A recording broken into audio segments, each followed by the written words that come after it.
getting it, cuz. Send that thing. It's your boy, J Mitch.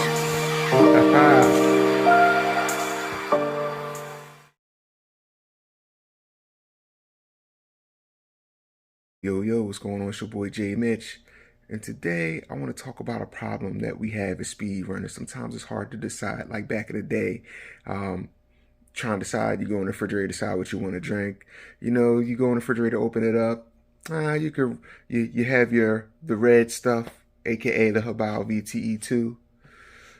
You look over to the right and you see the milk. You don't want no milk. That's not going to satisfy your thirst. And sometimes you got to take it back and get that old Sunny D.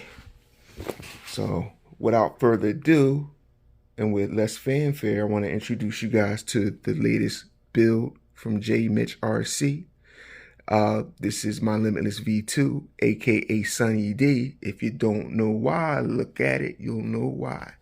Thought about lemonade, but this is a little bit more Sunny D looking to me. So I'm going to go over the build, and I'm going to say, if you haven't yet, please remember to like, comment, and subscribe to your man's channel.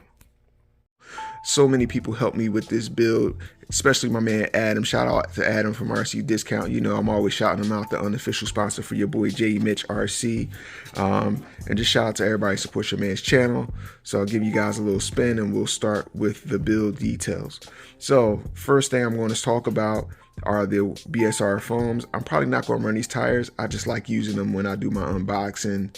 I probably should run them because I've had them for maybe 2 years or more now. So I probably should get a run on them, but I'm not a big fan of foams for speed running. Most guys do run the foams for speed running. My issue with foams is that they chunk very quickly. So you might get 1 or 2 passes out of them and then they chunk, and then boom, another $70 for a set of tires.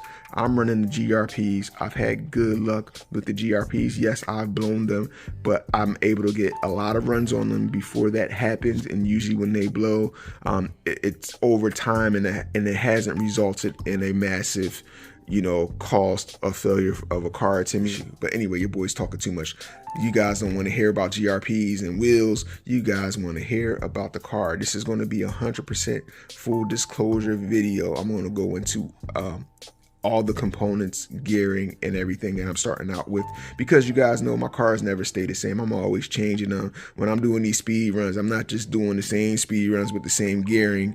I am making changes. I might be changing motor settings. I might be changing ESC settings. So I can give you the gear and I can give you all that, but you still got to drive the car and set up the car to make it go fast.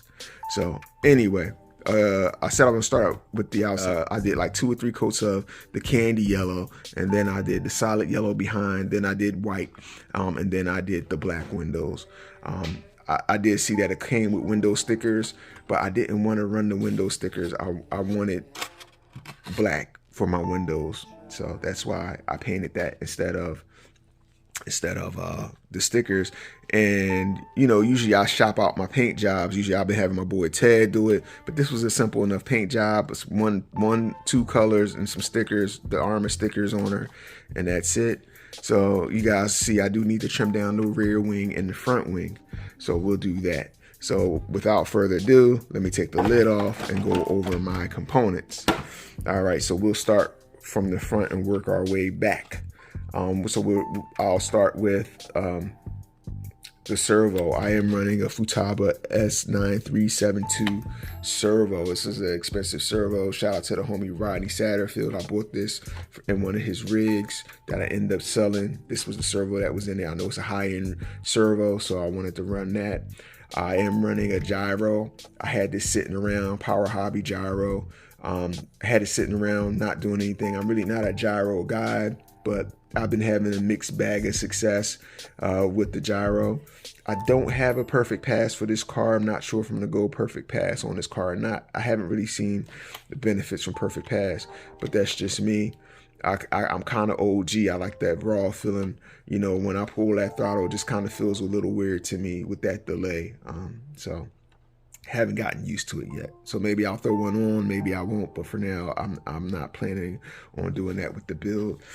For the receiver, I am using the 4G receiver that comes with my 10PX in the car.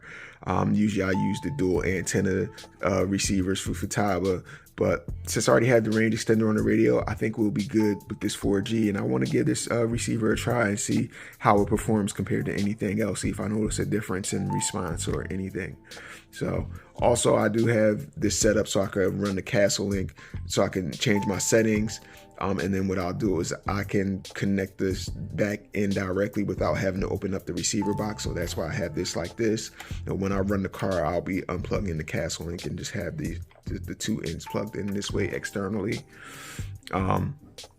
Also, something interesting is that I was having an issue with changing the gearing on my spool. So what I did is I took the drive line out of my Limitless V1, which was a Scorched RC Dolphin spool with titanium drive shafts, and I put that in the car, and it fit directly into the car with no issues at all. So that was really cool. That's probably the only really upgrade to the stock drive line that I've done. I haven't done anything in the diffs yet. The diffs felt good to me as they are, but believe me, when it's time, I will open it up and probably throw $1 million in there in the front and probably 500K in the back. But they both felt good to me as they're sitting, so I'm gonna run that for now. And like I said, again, this is just the initial setup for the car. The season is almost coming to an end, and I kind of want to at least get a couple passes on the car, and then I think when I come back in 2023, we'll make the adjustments to the drive line at that point. Maybe we'll go for scorched RC front locker in the car. You know, I like the scorched RC front locker. Might do that and leave the back as is. We'll see. I also mounted the batteries in the car just so you guys can see, you know, that this will accommodate the Onyx 4S packs. It actually will accommodate the 6S packs as well, but because they're kind of a shorter, stubbier 6S pack. But if you try to run like a 9500, you're going to be SOL. You try to run a 9500 in this battery tray. This is a 6S 9500. It's first of all, it's wider than the tray, and second of all, it's definitely longer. So you'll have to do some modifications. A couple things you can do is you can get some aftermarket battery trays with some straps. I recommend Saga. See what Saga has to do. You can home remedy it and fab up something and make it work for you. There's a couple options that you can do if you want to go that route. But since I'm Onyx deep right now, not sponsored by Onyx, but I have like 3 sets of packs from them. I'm not planning on running anything else. I'm not planning on upgrading the chassis. I'm not planning to spend a lot of money on this build.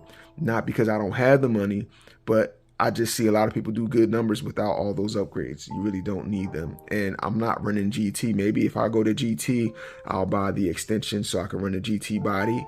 But I don't think I'm going to do a carbon fiber chassis on the car or anything like that. I think I'm going to leave it as it is. So the batteries I'm running are the Onyx RC Power Systems Jim McCoy 8000 milliamp 4S packs. They are 90C constant, 180C burst. I'm running 2 of them, so that will run 8S. And then now we'll get to the modern ESC. And on the modern ESC, I'm running the Castle XLX2 with the 2028 censored combo. I'm running the sensor.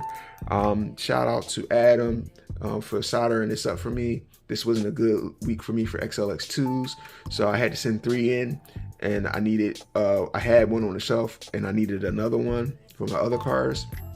Actually, I needed 2 more, but I had to be mindful of the budgets. Only, again, like I said, I'm running it censored. Thing I like about the 2028, it has a sensor port at the top and on the side, so you can pick your choice. So it's really good. Got to do a little bit of wire management, I know, but we'll get to that.